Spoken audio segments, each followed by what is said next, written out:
waxaa sii kordhaysa tirada kiisaska dadka laga helay gudaha dalka Kenya ee la xiriirta caabuqa Carona Virus iyadoo maanta la helay tiro kiisas gaaraysa 9 kiis oo cusub taasoo tirada guud ka dhigaysa 25 kiis sida uu xaqiijiyay xogayaha golaha caafimaadka dalka Kenya Mr. Mutahi Kagwe.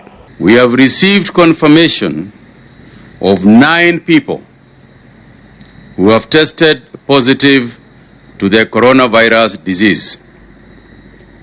This brings the total number of confirmed COVID-19 cases in Kenya to 25. kiisaskan cusub ee gaaraya 9 kiis ayaa 7 kamid laga helay muwaadiniin u dhalatay dalka Kenya halka 2 kiis kale laga helay dad ajaanib ah oo ku sugnaa gudaha dalka Kenya. xogayaha caafimaadka dalka Kenya ayaa hadalkiisa ku daray in guud ahaan dadkii laga helay kiisaska caabuqa coronavirus la geliyay karantiil iyadoo lagu karantiilay goobo cidla ah ee dawladdu u diyaarisay in si gaar ah loogu hayo dadka uu ku dhaco caabuqa coronavirus. wuxuu sidoo kale xogayaha caafimaadka dalka Kenya sheegay in dawladdu ay sameynayso tilaabooyin aad u sareyso kuwaas oo lagu sameynayo dadka safarka ah iyo dadweynaha ay la kulmeen dadkii laga helay caabuqa coronavirus. dhanka kale gudoomiyaha ismaamulka Mandera ee gobolka waqooyi bari Kenya Captain Ali Ibrahim Roba ayaa qoraal uu dhawaan soo saaray waxa uu ku sheegay in ay qasab tahay in wadanka lagu soo rogo xayiraad dhanka isku socodka ah.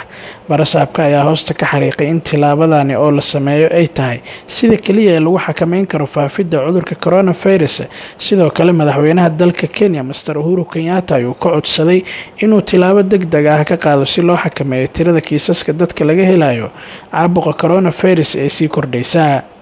Mr. Roba ayaa bartiisa rasmiga ah ee Twitter-ka ku sheegay inaan loo baahnayn in la sugo sare u kac dheeraad ah oo dhanka kiisaska coronavirus ah si aynan u gaarin heer khatar weyn ku keeni karto shacabka ama muwaadiniinta Kenyaanka ah. sidoo kale waxaa dhawaan isla baaq kan la mid ah diray barasaabka ismaamulka Mombasa Ali Xasan Jooxo oo tusaale u soo qaatay magaalada bartamaha ku taala ee Wuhan ee dalka Shiinaha halkaas oo xayiraad laga dhaqan geliyay ee horseeday inaan laga diiwaan gelin wax kiisas cusub ah oo ku aadan caabuqa coronavirus.